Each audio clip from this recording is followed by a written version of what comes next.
Entering the 2025 season, Miami's defensive line felt raw, unstable, and they all knew it.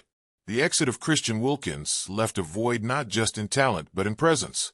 His departure in free agency stung. The front office tried to plug that hole. There was talk, negotiation, hope. They thought they snagged a replacement, Calais Campbell. That would have been a coup. But Campbell? He chose a different path. He went back to Arizona. Now the Dolphins are left staring at a shaky interior, wondering how deep faith and projection can carry them. So GM Chris Greer and his crew leaned into the draft. 3 defensive tackles, they doubled down.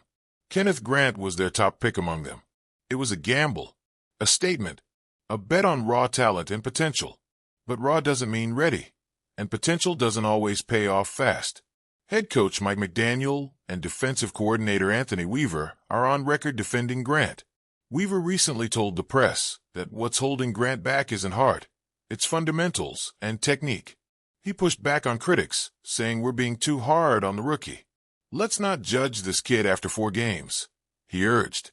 He's confident in Grant's work ethic, his internal drive, the want-to he apparently carries. But those words are easier to toss around when the film doesn't light up your face. Grant's grades have been among the lowest in his class, not just this year, but in the entire defensive tackle group of 2025. Miami used a premium pick on him. So far, that bet hasn't delivered returns. Observers are asking, what went wrong? Is the coaching failing him? Is Grant way overmatched physically? Are opposing offenses scheming him out? Or is this a matter of time and adjustment he'll break through later? Weaver is calm, almost soothing in interviews. The front office is silent. Meanwhile, the fans? They're restless.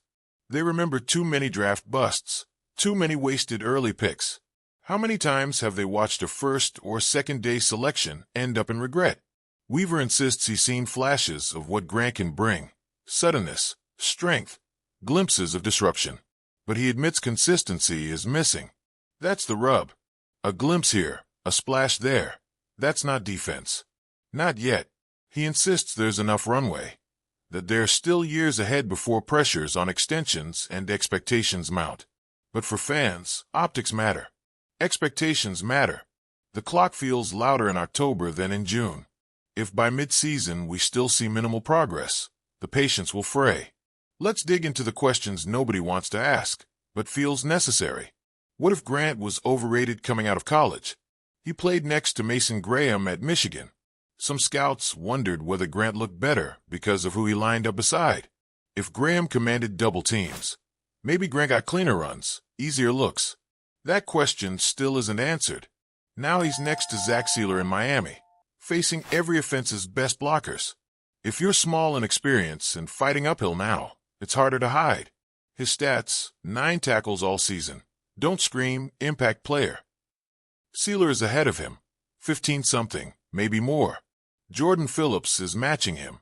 That can't satisfy a team that's banking on interior pressure to break games open.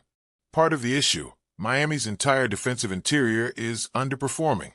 When the tackles struggle, edge rushers, linebackers, safeties get less help.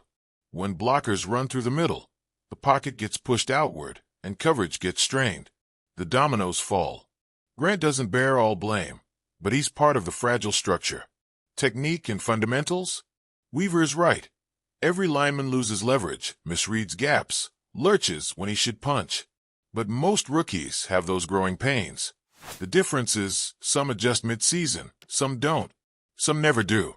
The question is how long the Dolphins will wait for theirs. Another framing. How much time is too much time? In year 1, inconsistent play is forgivable. In years 2 and 3, it becomes a liability.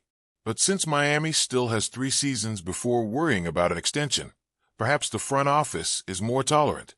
Yet every fan sees the draft capital invested, the expectations sold, the spotlight that follows first-rounders. Let me pose this. What if the real issue is scheme fit? What if the coaches are asking too much at this stage? Gap control, 2-gap technique, penetration, play disruption, layers of responsibility that weigh heavy on a rookie's mind. Maybe Grant is being asked to do too much too soon. If he could simplify, do fewer things really well, maybe we'd see more. But in a system built around versatility and demand, rookies often drown. And speaking of system, pressure distribution matters. If edge rushers aren't drawing blockers, or if linebackers aren't collapsing gaps, interior defenders get chewed. Grant might be the fall guy for broader failings. If edge rushers aren't performing, if play calls aren't designed to free the interior, if the run fits are off, his numbers will suffer regardless. That doesn't absolve him, but it complicates the narrative. Still, numbers are unforgiving. In 4 games, 9 tackles is low, even for a defensive tackle who doesn't drop in coverage.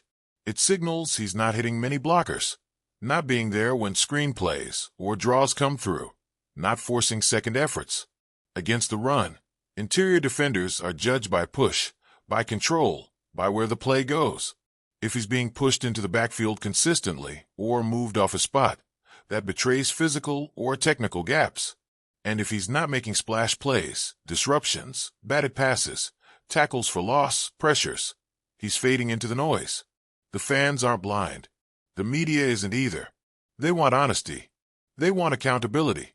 If Weaver is guarding him now, what happens when pressure ratchets? What happens when outside voices demand action? Can they keep the message consistent? Or will they start hedging? Will they start limiting Grant snaps, hiding him in base, subbing him out in passing situations? We might see that sooner than we think. Let's not pretend any of this is settled. This is a developing story.